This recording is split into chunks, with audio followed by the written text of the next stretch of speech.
Cuéntase, pero Alá es más sabio, más prudente, más poderoso y más benéfico, que en lo que transcurrió en la antigüedad del tiempo y en lo pasado de la edad, hubo un rey entre los reyes de Sasán, en las islas de la India y de la China. Era dueño de ejércitos y señor de auxiliares de servidores y de un séquito numeroso. Tenía 2 hijos, y ambos eran heroicos jinetes. Pero el mayor valía más aún que el menor. El mayor reinó en los países, gobernó con justicia entre los hombres, y por eso le querían los habitantes del país y del reino. Llamábase el rey Shahryar. Su hermano, llamado Shahzaman, era el rey de Samarcanda, Alaham. Siguiendo las cosas el mismo curso, residieron cada uno en su país, y gobernaron con justicia a sus ovejas durante 20 años, y llegaron ambos hasta el límite del desarrollo y el florecimiento. No dejaron de ser así, hasta que el mayor sintió vehementes deseos de ver a su hermano. Entonces ordenó a su visir que partiese y volviese con él. El visir contestó: escucho y obedezco. Partió pues, y llegó felizmente por la gracia de Alá. Entró en casa de Shahzaman, le transmitió la paz, le dijo que el rey Shahryar deseaba ardientemente verle, y que el objeto de su viaje era invitarle a visitar a su hermano. El rey Shahzaman contestó: escucho y obedezco. Dispuso los preparativos de la partida, mandando sacar sus tiendas, sus camellos y sus mulos, y que saliesen sus servidores y sus auxiliares. Nombró a su visir gobernador del reino y salió en demanda de las comarcas de su hermano. Pero a medianoche recordó una cosa que había olvidado. Volvió a su palacio secretamente y se encaminó a los aposentos de su esposa, a quien pensaba encontrar triste y llorando por su ausencia. Grande fue pues su sorpresa al hallarla departiendo con gran familiaridad con un negro, esclavo entre los esclavos. Al ver tal desacato, el mundo se obscureció ante sus ojos, y se dijo: si ha sobrevenido esto, cuando apenas acabo de dejar la ciudad, ¿cuál sería la conducta de esta esposa si me ausentase algún tiempo para estar con mi hermano? Desenvainó inmediatamente el alfanje, y acometiendo a ambos, los dejó muertos sobre los tapices del lecho. Volvió a salir, sin perder una hora ni un instante, y ordenó la marcha de la comitiva, y viajó de noche hasta avistar la ciudad de su hermano. Entonces, éste se alegró de su proximidad, salió a su encuentro, y al recibirlo le deseó la paz. Se regocijó hasta los mayores límites del contento, mandó adornar en honor suyo la ciudad, y se puso a hablarle de lleno de efusión. Pero el rey Shahzaman recordaba la fragilidad de su esposa, y una nube de tristeza le velaba la faz. Su tez se había puesto pálida y su cuerpo se había debilitado. Al verle de tal modo, el rey Shahryar creyó en su alma que aquello se debía a haberse alejado de su reino y de su país. Lo dejaba estar sin preguntarle nada.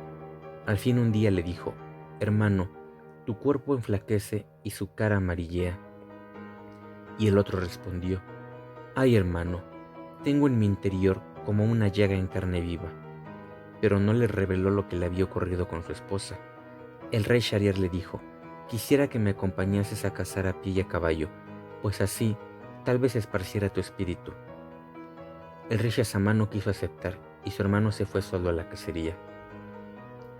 Había en el palacio unas ventanas que daban al jardín, y habiéndose asomado a una de ellas, el rey Shahzaman vio cómo se abría una puerta secreta para dar salida a 20 esclavas y 20 esclavos, entre los cuales avanzaba la mujer del rey Shahryar en todo el esplendor de su belleza, y ocultándose para observar lo que hacían, pudo convencerse de que la misma desgracia de que él había sido víctima, la misma o mayor, cabía a su hermano el sultán.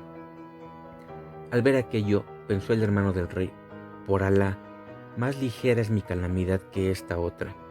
Inmediatamente, dejando que se desvaneciese su aflicción, se dijo: en verdad, esto es más enorme que cuanto me ocurrió a mí. Y desde aquel momento volvió a comer y beber cuanto pudo. A todo esto, el rey, su hermano, volvió de su excursión, y ambos se desearon la paz íntimamente. Luego el rey Shahryar observó que su hermano, el rey Shahzaman, acababa de recobrar el buen color, pues su semblante había adquirido nueva vida, y advirtió también que comía con toda su alma, después de haberse alimentado parcamente en los primeros días. Se asombró de ello, y dijo: hermano, poco ha te veía amarillo de tez, y ahora has recuperado los colores. Cuéntame qué te pasa. El rey le dijo: «Te contaré la causa de mi anterior palidez, pero dispénsame de referirte el motivo de haber recobrado los colores». El rey replicó: «Para entendernos, relata primeramente la causa de tu pérdida de color y tu debilidad». Y se explicó de este modo: «Sabrás, hermano, que cuando enviaste tu visir para requerir mi presencia, hice mis preparativos de marcha y salí de la ciudad. Pero después me acordé de la joya que te destinaba y que te di al llegar a tu palacio. Volví pues y encontré a mi mujer y a un esclavo negro departiendo con gran familiaridad. Los maté a los dos y vine hacia ti, muy atormentado por el recuerdo de tal aventura. Este fue el motivo de mi primera palidez y de mi enflaquecimiento. En cuanto a la causa de haber recobrado mi buen color, dispénsame de mencionarla». Cuando su hermano oyó estas palabras, le dijo: «Por Alá te conjuro a que me cuentes la causa de haber recobrado tus colores». Entonces el rey Shahzaman le refirió cuanto había visto, y el rey Shahriar dijo: «Ante todo, es necesario que mis ojos vean semejante cosa». Su hermano le respondió: «Finge que vas de caza, pero escóndete en mis aposentos, y serás testigo del espectáculo. Tus ojos lo comprobarán». Inmediatamente, el rey mandó que el pregonero divulgase la orden de marcha. Los soldados salieron con sus tiendas fuera de la ciudad. El rey marchó también. Se ocultó en su tienda y dijo a sus jóvenes esclavos: «Que nadie entre». Luego se disfrazó, salió a hurtadillas y se dirigió al palacio. Llegó a los aposentos de su hermano y se asomó a la ventana que daba al jardín. Apenas había pasado una hora, cuando salieron las esclavas rodeando a su señora, y tras ellas los esclavos, e hicieron cuanto había contado Shahzaman. Cuando vio estas cosas el rey Shahriar, la razón se ausentó de su cabeza, y dijo a su hermano: «Marchemos para saber cuál es nuestro destino en el camino de Alá, porque nada de común debemos tener con la realeza hasta encontrar a alguien que haya sufrido una aventura semejante a la nuestra. Si no, la muerte sería preferible a nuestra vida». Su hermano le contestó lo que era apropiado y ambos salieron por una puerta secreta del palacio, y no cesaron de caminar día y noche, hasta que por fin llegaron a un árbol, en medio de una solitaria pradera junto al mar. En aquella pradera había un manantial de agua dulce. Bebieron de ella y se sentaron a descansar. Apenas había transcurrido una hora del día cuando el mar empezó a agitarse. De pronto brotó de él una negra columna de humo que llegó hasta el cielo y se dirigió después hacia la pradera. Los reyes, asustados, se subieron a la cima del árbol, que era muy alto, y se pusieron a mirar lo que tal cosa pudiera ser. Y he aquí que la columna de humo se convirtió en un efrit de elevada estatura, poderoso de hombros y robusto de pecho. Llevaba un arca sobre la cabeza, puso el pie en el suelo y se dirigió hacia el árbol y se sentó debajo de él. Levantó entonces la tapa del arca, sacó de ella una caja, la abrió y apareció enseguida una encantadora joven, de espléndida hermosura, luminosa lo mismo que el sol, como dijo el poeta. Antorcha en las tinieblas, ella aparece y es el día, ella aparece y con su luz se iluminan las auroras. Los soles irradian con su claridad y las lunas con la sonrisa de sus ojos. Que los velos de su misterio se rasguen e inmediatamente las criaturas se prosternan encantadas a sus pies, y ante los dulces relámpagos de su mirada, el rocío de las lágrimas de pasión humedece todos los párpados.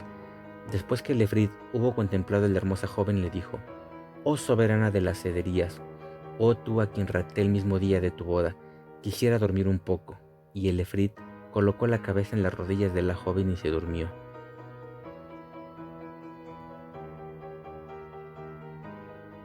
Entonces la joven levantó la cabeza hacia la copa del árbol y vio ocultos en las ramas a los dos reyes. Enseguida apartó de sus rodillas la cabeza del efrit, la puso en el suelo y les dijo por señas: «Bajad y no tengáis miedo de este efrit». Por señas le respondieron: «Por Alá sobre ti, dispénsanos del lance tan peligroso».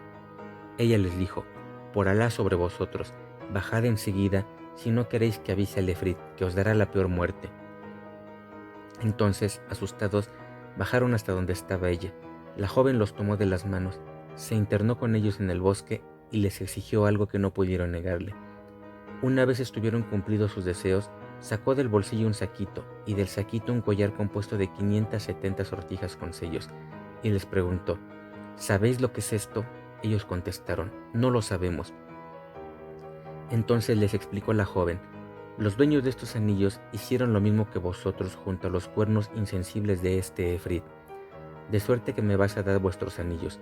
Lo hicieron así, sacándoselos de los dedos, y ella entonces les dijo: sabed que este efrit me robó la noche de mi boda, me encerró en esa caja, metió la caja en el arca, le echó 7 candados y la arrastró al fondo del mar, allí donde se combaten las olas, pero no sabía que cuando desea alguna cosa una mujer, no hay quien la venza. Ya lo dijo el poeta. Amigo, no te fíes de la mujer, ríete de sus promesas, su buen o mal humor depende de sus caprichos. Prodigan amor falso cuando la perfidia las llena y forma con la trama de sus vestidos. Recuerda respetuosamente las palabras de Yusuf y no lo olvides que Iblis hizo que expulsaran a Adán por causa de la mujer. Y no digas: si me enamoro, evitaré las locuras de los enamorados. No lo digas. Sería verdaderamente un prodigio único ver salir a un hombre sano y salvo de la seducción de las mujeres.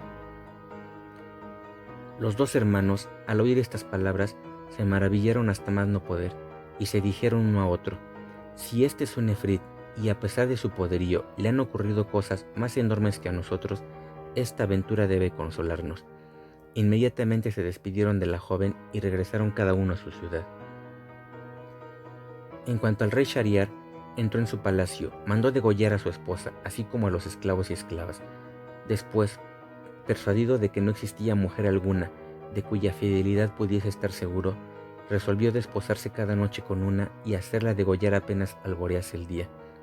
Así estuvo haciendo durante 3 años, y todo eran lamentos y voces de horror. Los hombres huían con las hijas que les quedaban.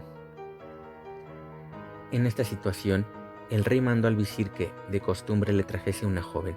El visir, por más que buscó, no pudo encontrar ninguna, y regresó muy triste a su casa, con el alma tránsida de miedo ante el furor del rey. Pero este visir tenía 2 hijas de gran hermosura, que poseían todos los encantos, todas las perfecciones, y eran de una delicadeza exquisita. La mayor se llamaba Sharazada, y el nombre de la menor era Dionasada. La mayor, Sherazada, había leído los libros, los anales, las leyendas de los reyes antiguos y las historias de los pueblos pasados. Dicen que poseía también 1000 libros de crónicas referentes a los pueblos de las edades remotas, a los reyes de la antigüedad y sus poetas, y era muy elocuente y daba gusto oírla. Al ver a su padre, le habló así: ¿por qué te veo tan cambiado, soportando un peso abrumador de pesadumbres y aflicciones? Sabe, padre, que el poeta dice: oh tú, que te apenas, consuélate. Nada es duradero, toda alegría se desvanece y todo pesar se olvida. Cuando oyó estas palabras el visir, contó a su hija cuanto había ocurrido desde el principio al fin, concerniente al rey. Entonces le dijo Sherazada: por Alá, padre, cásame con el rey, porque si no me mata, seré la causa del rescate de las hijas de los musulmanes, y podré salvarlas de entre las manos del rey. Entonces el visir contestó: por Alá sobre ti, no te expongas nunca a tal peligro. Pero Sherazada repuso: es imprescindible que así lo haga. Entonces le dijo su padre: cuidado no te ocurra lo que le ocurrió al asno y al buey con el labrador. Escucha su historia. Has de saber, hija mía, que hubo un comerciante dueño de grandes riquezas y de mucho ganado. Estaba casado y con hijos. Alá el Altísimo le dio igualmente el conocimiento de los lenguajes de los animales y el canto de los pájaros. Habitaba este comerciante en un país fértil a orillas de un río. En su morada había un asno y un buey. Cierto día llegó el buey al lugar ocupado por el asno y vio aquel sitio barrido y regado. En el pesebre había cebada y paja bien cribadas, y el jumento estaba echado, descansando. Cuando el amo lo montaba, era solo para algún trayecto corto y por asunto urgente, y el asno volvía pronto a descansar. Ese día, el comerciante oyó que el buey decía al pollino: come a gusto y que te sea sano, de provecho y de buena digestión. Yo estoy rendido y tú descansando después de comer cebada bien cribada. Si el amo te monta alguna que otra vez, pronto vuelve a traerte. En cambio, yo me reviento arando y con el trabajo del molino. El asno le aconsejó: cuando salgas al campo y te echen el yugo, túmbate y no te menees aunque te den de palos, y si te levantan, vuélvete a echar otra vez, y si entonces te vuelven al establo y te ponen habas, no las comas, fíjate enfermo, haz por no comer ni beber en unos días, y de ese modo descansarás de la fatiga del trabajo. Pero el comerciante seguía presente, oyendo todo lo que hablaban. Se acercó el mayoral al buey para darle forraje y le vio comer muy poca cosa. Por la mañana, al llevarlo al trabajo, lo encontró enfermo. Entonces el amo dijo al mayoral: «Coge al asno y que are todo el día en lugar del buey». Y el hombre unció al asno en vez del buey y le hizo arar todo el día. Al anochecer, cuando el asno regresó al establo, el buey le dio las gracias por sus bondades, que le habían proporcionado el descanso de todo el día, pero el asno no le contestó, estaba muy arrepentido. Al otro día, el asno estuvo arando también durante toda la jornada y regresó con el pescuezo desollado, rendido de fatiga. El buey, al verle en tal estado, le dio las gracias de nuevo y lo colmó de alabanzas. El asno le dijo: «Bien tranquilo estaba yo antes, ya ves cómo me ha perjudicado el haber beneficiado a los demás». Y enseguida añadió: «Voy a darte un buen consejo de todos modos. He oído decir al amo que te entregarán al matarife si no te levantas, y harán una cubierta para la mesa con tu piel. Te lo digo para que te salves, pues sentiría que te ocurriese algo». El buey, cuando oyó estas palabras del asno, le dio las gracias nuevamente y le dijo: «Mañana reanudaré mi trabajo», y se puso a comer. Se tragó todo el forraje y hasta lamió el recipiente con su lengua. Pero el amo les había oído hablar. En cuanto amaneció, fue con su esposa hacia el establo de los bueyes y las vacas, y se sentaron a la puerta. Vino el mayoral y sacó al buey, que en cuanto vio a su amo empezó a menear la cola y a galopar en todas direcciones como si estuviese loco. Entonces le entró tal risa al comerciante que se cayó de espaldas. Su mujer le preguntó: «¿De qué te ríes?». Y él le dijo: «De una cosa que he visto y oído, pero no la puedo descubrir porque me va en ello la vida». La mujer insistió: «Pues has de contármela, aunque te cueste morir». Y él dijo: «Me callo porque temo a la muerte». Ella repuso: «Entonces es que te ríes de mí». Y desde aquel día no dejó de hostigarle tenazmente, hasta que le puso en una gran perplejidad. Entonces el comerciante mandó llamar a sus hijos, así como al cadí y a unos testigos. Quiso hacer testamento antes de revelar el secreto a su mujer, pues amaba a su esposa entrañablemente, porque era la hija de su tío paterno, madre de sus hijos, y había vivido con ella 120 años de edad. Hizo llamar también a todos los parientes de su esposa y a los habitantes del barrio, y refirió a todos lo ocurrido, diciendo que moriría en cuanto revelase el secreto. Entonces toda la gente dijo a la mujer: «Por Alá sobre ti, no te ocupes más del asunto, pues va a perecer tu marido, el padre de tus hijos». Pero ella replicó: «Aunque le cueste la vida, no le dejaré en paz hasta que me haya dicho su secreto». Entonces ya no le rogaron más. El comerciante se apartó de ellos y se dirigió al estanque de la huerta para hacer sus abluciones y volver inmediatamente a revelar su secreto y morir. Pero había allí un gallo, lleno de vigor, capaz de dejar satisfechas a 50 gallinas, y junto a él hallábase un perro, y el comerciante oyó que el perro increpaba al gallo de este modo: «¿No te avergüenza el estar tan alegre cuando va a morir nuestra ama?». Y el gallo preguntó: «¿Por qué causa va a morir?». Entonces el perro contó toda la historia, y el gallo repuso: «Por Alá, poco talento tiene nuestro amo. 50 esposas tengo yo, y a todas sé manejármelas perfectamente, regañando a unas y contentando a otras. En cambio, él solo tiene una y no sabe entenderse con ella. El medio es bien sencillo. Bastaría con cortar unas cuantas varas de morera, entrar en el camarín de su esposa y darle hasta que se sucumbiera o se arrepintiese. No volvería a importunarle con preguntas». Así dijo el gallo, y cuando el comerciante oyó sus palabras, se iluminó su razón y resolvió dar una paliza a su mujer. El visir interrumpió aquí su relato para decir a su hija Scheherazada: «¿Acaso el rey haga contigo lo mismo que el comerciante con su mujer?». Y Scheherazada preguntó: «¿Pero qué hizo?». Entonces el visir prosiguió de este modo: «Entró el comerciante llevando ocultas las varas de morera que acababa de cortar, y llamó aparte a su esposa: «Ven a nuestro gabinete para que te diga mi secreto». La mujer le siguió. El comerciante se encerró con ella y empezó a sacudirla a varazos, hasta que ella acabó por decir: me arrepiento», y besaba las manos y los pies de su marido. Estaba arrepentida de veras. Salieron entonces y la concurrencia se alegró muchísimo, regocijándose también los parientes, y todos vivieron muy felices hasta la muerte. Dijo, y cuando Scheherazada, hija del visir, hubo oído este relato, insistió nuevamente en su ruego: «Padre, de todos modos, quiero que hagas lo que te he pedido». Entonces el visir, sin replicar nada, mandó que preparasen el ajuar de su hija y marchó a comunicar la nueva al rey Shahrián. Mientras tanto, Sharazada decía a su hermana Doniazada: «Te mandaré llamar cuando esté en el palacio, y así que llegues y veas que el rey ha terminado de hablar conmigo, me dirás: hermana, cuenta alguna historia maravillosa que nos haga pasar la noche. Entonces yo narraré cuentos que, si quiere Alá, serán la causa de la emancipación de las hijas de los musulmanes». Fue a buscarla después el visir, y se dirigió con ella hacia la morada del rey. El rey se alegró muchísimo al ver a Sharazada, y preguntó a su padre: «¿Es esta lo que yo necesito?». Y el visir dijo respetuosamente: «Sí, lo es». Pero cuando el rey quiso acercarse a la joven, ésta se echó a llorar, y el rey le dijo: «¿Qué te pasa?». Y ella contestó: «Oh rey poderoso, tengo una hermanita, de la cual quisiera despedirme».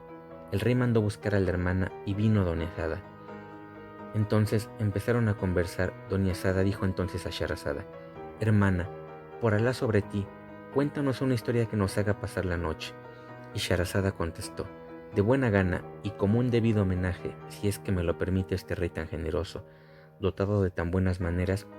El rey, al oír estas palabras, como no tuviese ningún sueño, se prestó de buen grado a escuchar la narración de Sharazada.